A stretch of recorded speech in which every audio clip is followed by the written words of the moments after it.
행위. 그래서 우리 1장에서 공부할 때 뭐라 그랬어요? 우리의 행함으로 믿음이 온전해진다 그랬잖아요. 또 행함이 없는 믿음은 죽은 믿음이라 그러잖아요. 그래서 건강하게 가야 되는데 오늘도 본문에 보면 믿음의 실천편으로서 어떻게 우리가 지혜롭게 살아야 되느냐. 13절 너희 중에 지혜와 총명이 있는 자가 누구냐? 이게 질문을 먼저 하죠. 이건 그냥 야고보 사도가 그냥 한 질문이 아니에요. 성경에 나오는 여러 가지 예화나 이야기들은 그냥 지어낸 것이 아니라 그 당시 사람들의 그런 모습을 보고 기록한 겁니다. 그러니까 그 당시에 야고보 사도가 이렇게 볼 때에 많은 사람들이 자기가 지혜가 있다고 그리고 자기가 총명이 있다고 자랑하고 과시하는 거예요. 그 당시는 유대이즘과 헬레니즘 사상 두 사상이 이렇게 함께 공존했었어요. 그래서 유대인들은 기적을 좋아합니다. 예수님 당시에 보면 유대인들이 기적을 보이라고 그러잖아요. 근데 헬라인들은 철학, 학문을 좋아해요. 그래서 헬라인은 철학에 발달했어요. 그래서 학문을 좋아하고 지혜, 지식을 굉장히 좋아합니다. 그래서 소피아란 말이 있잖아요. 소피아. 그 소피아란 말이 지혜란 뜻이에요. 헬라 철학에서 나오는 지혜. 그러니까 이런 사상을 가진 사람들이 많이 있었어요. 나는 지혜롭다. 나는 공부를 많이 했다. 나는 총명이 있다. 그래서 자기를 과시하고 자랑하는 그런 사람들이 꽤나 있었던 것 같아요. 그러니까 야고보 사도가 말하기를 정말 당신들이 지혜가 있습니까? 정말 당신들이 총명이 있다고 생각하십니까? 그러면 말로만 하지 말고 자랑만 하지 말고 과시만 하지 말고 한번 드러내봐라. 그런 얘기예요. 다시 한번 보세요. 너희 중에 여러분 중에 지혜와 총명이 있는 자가 누굽니까?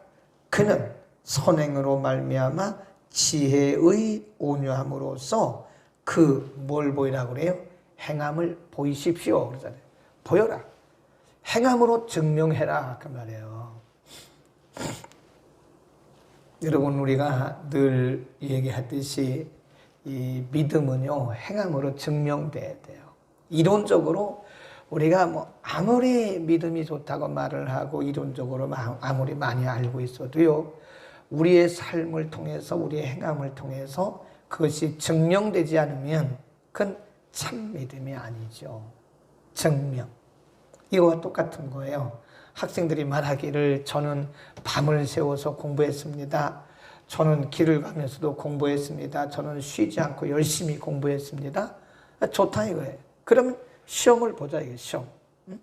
시험을 봐가지고 당신의 실력을 너의 실력을 한번 증명해 보여라. 근데 아무리 사람들이 뭐 공부를 많이 했다고 그러고 많이 외웠다고 아무리 그래도 시험에서 합격해야 실력이 인정이 되는 거예요. 시험에서 떨어지면 그건 뭐 자기 생각이고 자기 말일 뿐이지 사실은 실력으로 인정해 줄 수가 없는 겁니다. 믿음도 마찬가지예요. 믿음도 우리가 아무리 뭐 내가 믿음이 좋고 내가 은사가 있고 내가 뭐 능력을 받았고 아무리 그래도 사실은 우리의 삶을 통해서 그것이 증명되지 않으면 사실이 아닐 수 있다. 그러니까 그 당시에 지혜와 총명을 자랑하고 과시하는 많은 사람들에게 야고보 사도가 말하기를 진짜 그렇습니까? 그러면 선행을 통해서 한번 당신들의 여러분의 그 지혜와 총명을 증명해 보이시오. 그런 겁니다. 거기다 써놓으세요. 삶으로 증명되는 믿음. 이게 진짜 믿음이에요. 삶을 통해서 증명되는 거다. 우리가 1장에서 시련이란 말을 말씀드렸고 시련에 대해서 너희가 여러 가지 시련을 당하거든 그러잖아요. 우리말 성경에는 시험이라고 번역을 했는데 그 시련이라고 하는 단어가요. 또 어떤 뜻이 있느냐면 증명이란 뜻이 있어요. 증명. 그러니까 우리 믿는 자들에게 오는 시련은 우리를 망하게 하려고 하는 게 아니에요. 우리의 믿음을 재련하고 증명하기 위한 거예요. 그래서 우리의 참 믿음이 뭘 통해서 증명되느냐? 시련을 통해서 증명되는 거예요. 시련을 통해서 우리의 믿음의 본질과 믿음의 능력과 실력이 드디어 증명이 되는 거다. 그러니까 지혜도 마찬가지예요. 우리가 뭐 지혜가 있다, 총명이 있다, 나는 은혜가 충만하다, 다 좋아요. 근데 중요한 것은 우리의 삶을 통해서 증명돼야 된다. 그러면서 어떻게 그 기존이냐, 기존이 무엇이냐, 거기 보세요. 세상적인 지혜 14절. 그러나 만일 여러분 속에, 그런 얘기입니다. 그러나 만일 여러분 속에 독한 시기와 다툼이 있으면 자랑하지 마십시오. 그것은 참된 지혜가 아닙니다. 그 얘기. 마음속에, 여러분의 마음속에 독한 시기와 다툼이 있거나, 혹은 거기 보세요. 16절 시작. 시기와 다툼이 있는 곳에는 요란과 모든 악한 일이 있습니다. 악한 일만, 그 번역에 보면 악한 일만 있을 뿐입니다. 그러면서 15절에 보면 이렇게 설명을 해요. 거기다 줄 거놓으세요. 참 중요한 말씀입니다. 자, 15절 시작. 이러한 지혜는 위로부터 내려온 것이 아니요 세상적이요 정욕적이요 마귀적이다. 그러니까 요즘 번역에는 마귀적을 귀신적이라고 번역해요. 귀신적이다. 세상적이고 정욕적이고 그건 귀신적이다. 마귀적이다. 그래요.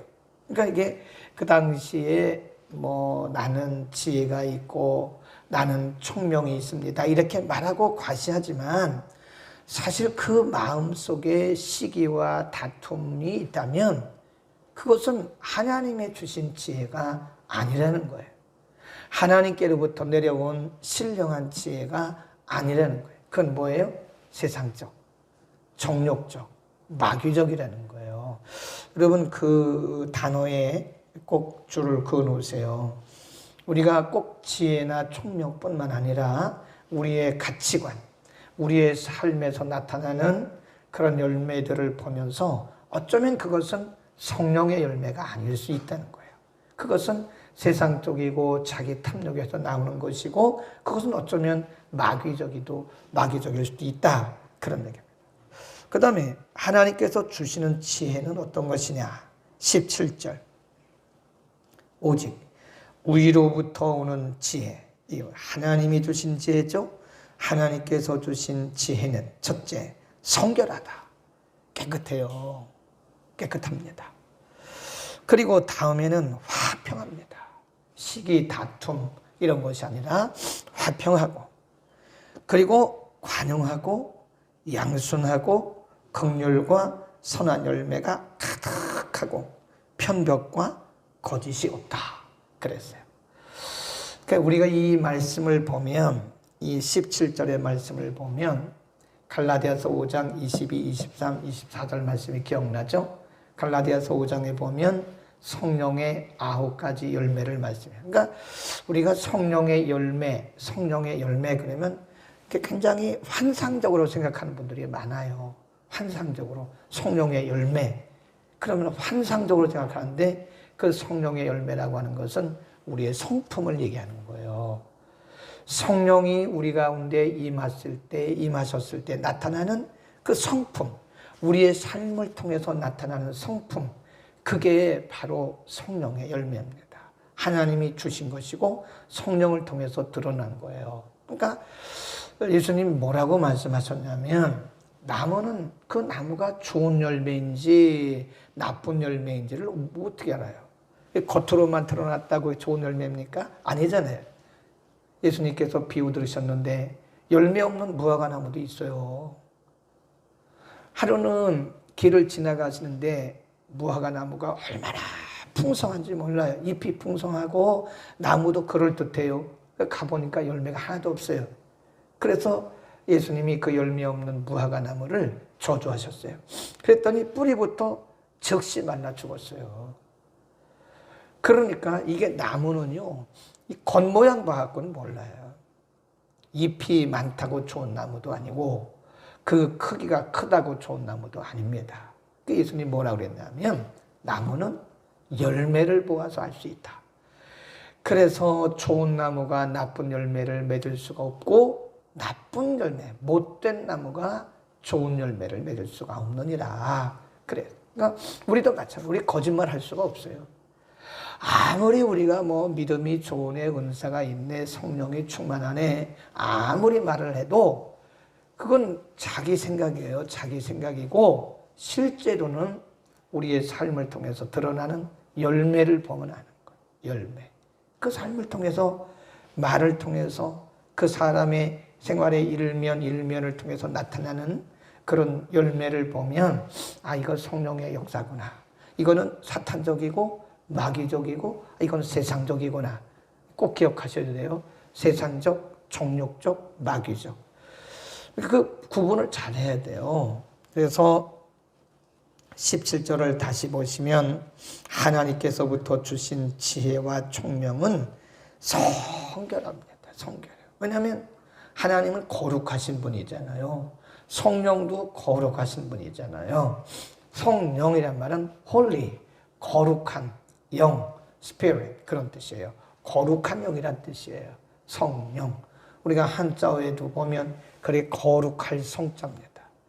그 성령이란 말은 하나님의 별칭이죠. 하나님의 별칭과 같은 건데 그것은 거룩하신 하나님 그런 뜻인 거예요. 성령이란 말은. 성령이란 말은 어떤 영적인 그런 것만 얘기하는 것이 아니라 거룩하신, 본질이 거룩하신 하나님이라. 그래서 그 성령이 임하시면 삶이 달라져요. 가치관이 달라져요. 삶을 통해서 나타나는 열매가 달라집니다. 어떤 분들은요, 아주 모순적인 거를 봤어요. 네. 와, 뭐 기도할 때 보면 얼마나 뜨겁게 기도하는지 몰라요. 근데 우리나라는 옛날부터 막 이렇게 뜨겁게 신앙생활하고 뜨겁게 기도하고 뜨겁게 찬양하는 사람을 성령이 충만하다고 말해요. 그럼 맞을 수도 있어요. 그런데 그게 안 맞을 수도 있더라고요. 제가 보는 견지 그게 성령이 그에게 어떤 때는 성령도 역사하다가 대부분의 경우는 이게 마귀적이라고 그랬으니까 제 말이 아니잖아요. 마귀적이라 귀신적이라고 그랬으니까 이게 악한 영도 역사하는 거예요. 그러니까 악한 영이 들어가면 거짓말을 해요. 악령은 이게 더러운 영이에요. evil. 그래서 성령을 Holy Spirit, 거룩한 영이라고 말을 하고요. 악령은 이게 더러운 영, evil spirit. evil spirit 더러운 영이란 뜻이에요. 악령은 더러운 영입니다. 그러니까 악령이 들어가게 되면 이 사탄이 역사하게 되면 사람이 성결하지를 못해, 깨끗하지를 못해요. 그리고 정직하지 않아요. 네. 거짓을 행하고 그렇습니다. 귀신이 역사하는 사람들을 보면 6개월 동안 현지에서 촬영했대요. 그런 걸 안 보면 뭘 봅니까? 그런 걸 보고 성경을 보라는 거예요. 이 시대가 얼마나 악한 영들이 사람들을 장악하고 있는가를 알라는 거예요. 네.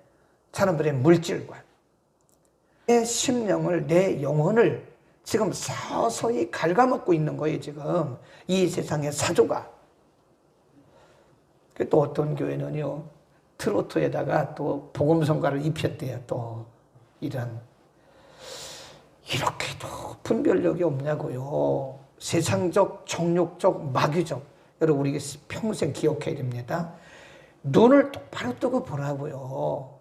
이게 성경적이냐, 이게 진리냐, 성령의 역사인가를 똑바로 봐야지. 분명히 야고보 사도가 세상적, 정욕적, 마귀적, 심지어는 귀신적이라고 번역을 했잖아요. 그러니까 우리가 이렇게 보면서 성경적인 안경으로 봐야 돼요. 아, 이게 진리의 안경을 끼고 이거 세상적인가? 아, 이거 사람의 정욕으로부터 온 것인가? 아니면 이게 마귀적인가? 사탄적인가? 이걸 봐야죠. 그 분별을 해야 되죠, 분별.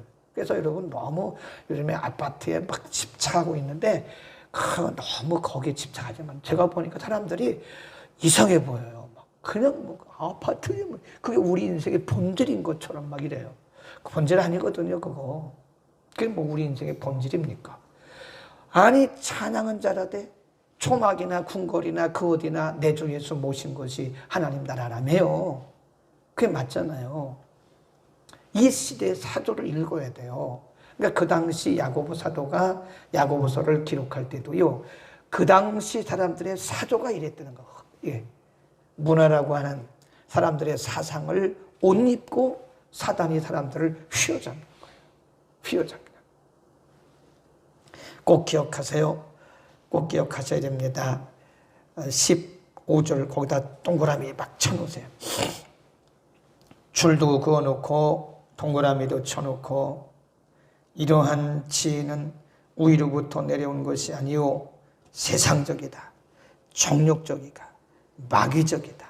이 굉장히 중요한 얘기를 지금 하고 있는 거예요.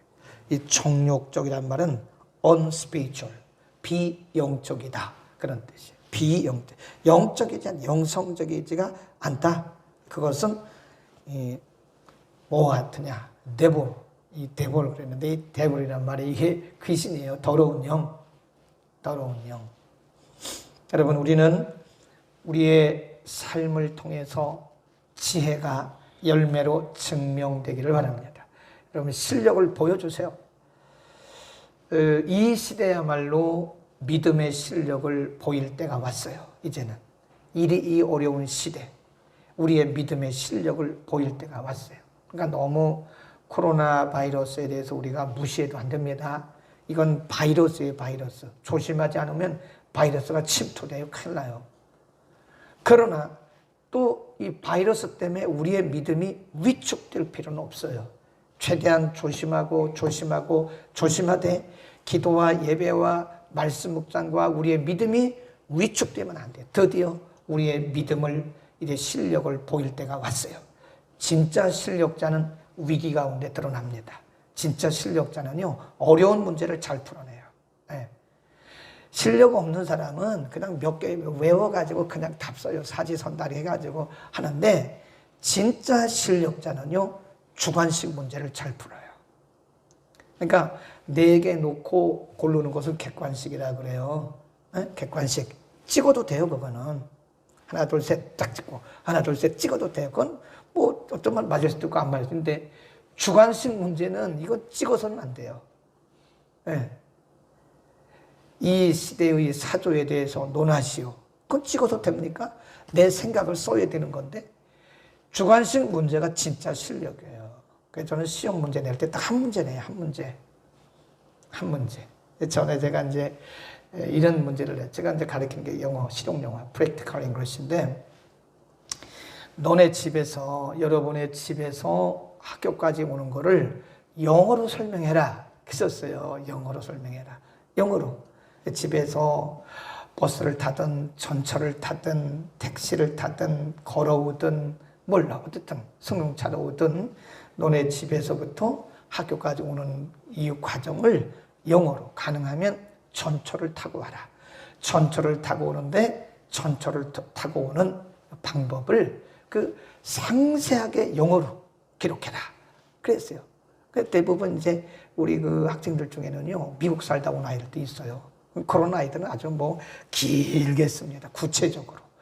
우회전하고 좌회전하고 몇 메다 가고 이런 거. 제가 원하는 게 그거였거든요. 우회전하고 좌회전하고 몇 메다 가서 전철 타고 몇 번 출구에서 내려서 어떻게 이런 걸 제가 이제 원했는데 어떤 아이가 뭐라고 쓴지 아세요? 택시를 타고 옵니다. 그래서 너는 F다 F. 이놈아 교수님을 놀리는 거냐? 내가 그러려면 문제를 뭐로 냈냐? 속으로는 정말 무섭더라고요. 택시를 타고 옵니다. 그래. 택시 타고 오세요. 그래. 그게 답이냐? 실력이 없다는 거예요, 얘는. 믿음의 실력을 보입시다. 우리의 믿음의 실력은 바로 이 시대에 드러나요. 이제 우리의 때가 온 거예요. 우리가 정말 믿음을 보일 때가 온 거예요. 평범할 때는 몰라요. 다 믿음 있는 것 같고 다 믿음 좋은 것 같고 은혜 있는 것 같은데 이제 이런 어려운 시기에 드디어 믿음이 진짜인가 가짜인가, 가짜는 아니겠지만 진짜인가가 드러나는 시기가 온 거예요. 기도하겠습니다. 거룩하신 우리 아버지, 야고보 사도를 통해서 그 당시 지혜와 총명을 자랑했던 많은 사람들에게 자랑하고 과시하지만 말고 실력으로 선한 행위로 행함으로써 보이라고 말씀하셨듯이 하나님 위로부터 난 지혜와 세상적인 지혜가 무엇인지를 오늘 우리에게 가르쳐 주셨습니다. 그러하신 우리 아버지, 우리에게 자랑과 과시만 하지 말게 하시고 우리의 믿음을 통해서 우리의 참된 지혜를 통해서 드러나게 하옵소서. 세상적이고 정욕적이고 마귀적인 것을 가지고 우리가 이 세상을 살 수 없사오니 우리에게 하늘로부터 신령한 은혜와 능력과 믿음을 부어주소서. 우리의 삶을 통하여 그러한 지혜들이 열매로 풍성하게 드러나게 하여 주옵소서. 우리의 믿음이 삶을 통해서 증명된다고 가르쳐 주신 주여, 이 어려운 시기에 우리의 믿음과 우리의 영적 능력이 영성과 영권이 우리의 삶을 통하여 확실히 증거나게 하시고 많은 사람들을 세우고 많은 사람들을 유익하게 하는 하나님의 선한 통로들이 되게 하여 주옵소서. 예수 그리스도의 이름으로 기도드립니다. 아멘.